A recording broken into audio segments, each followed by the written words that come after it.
তো হ্যালো বন্ধুরা, আবার নতুন একটা ক্রিকেটের আপডেট নিয়ে চলে এলাম। তোমরা তো সবাই জানো যে এ মাসের 19 তারিখে ইন্ডিয়া ভার্সেস বাংলাদেশের টেস্ট সিরিজ রয়েছে এবং 19 তারিখে শুরু হতে যাচ্ছে। তো সেই ইন্ডিয়ার প্লেয়ার স্কোয়াড সিলেক্ট হয়ে গেছে। কাকে কে সুযোগ দেওয়া হয়েছে আর কাকে সুযোগ দেওয়া হয়নি, কে কে সুযোগ পেয়েছে, সবই এই ভিডিওর মাধ্যমে জানতে চলেছি। চলো তাহলে ভিডিওর সাথে থাকো। এখানে রয়েছে রোহিত শর্মা ক্যাপ্টেন, KL রাহুল, সরফরাজ খান, শুভমান গিল, বিরাট কোহলি, যশস্বী জয়সওয়াল, অক্ষর প্যাটেল, রবিচন্দ্র অশ্বিন, रविंद्र जडेजा, ध्रुव जुरेल, ऋषभ पंत, आकाशदीप, जसप्रीत बुमराह, कुलदीप यादव, मोहम्मद सिराज, यश दयाल।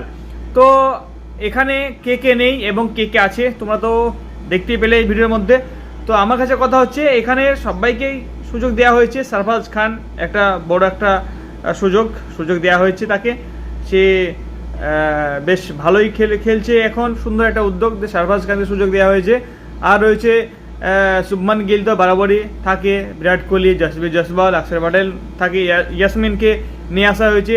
আবার তোমার ধ্রুব জুরেল, সুন্দর ধ্রুব জুরেল সুযোগ পেয়েছে। ঋষভ পান্ত খুব সুন্দর, ভালোই খেলে ঋষভ পান্ত।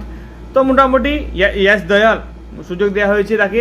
তো আমি এখানে নেই হার্দিক পান্ডিয়া, নেই তোমার আরেকটা নাম নেই, সেটা হচ্ছে শ্রেয়স আয়ার নেই। কারণ শ্রেয়স আয়ার আমি দেখলাম শ্রেয়স আয়ার বেশ বহুদিন ধরেই ফর্মে নেই এবং ফর্মে আসতে পারছে না।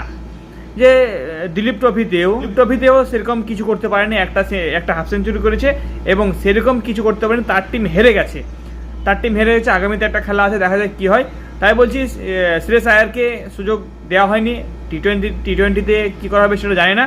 তো এই যে স্কোয়াডটা সিলেক্ট করেছে, তো তোমাদের মতে কেমন হয়েছে স্কোয়াডটা এবং যারা খেলছে তাদের মধ্যে কে কে খেলতে পারে এবং কে কে খেলতে পারবে না সেটা তোমরা জানাবে। আর এই টিম সিলেক্টটা কেমন হয়েছে এবং কাকে কে সুযোগ দেওয়া হয়নি এবং এই টিমের মধ্যে আরও কে কে থাকলে ভালো হতো সেটা তোমরা কমেন্ট বক্সে কমেন্ট করে জানাবে।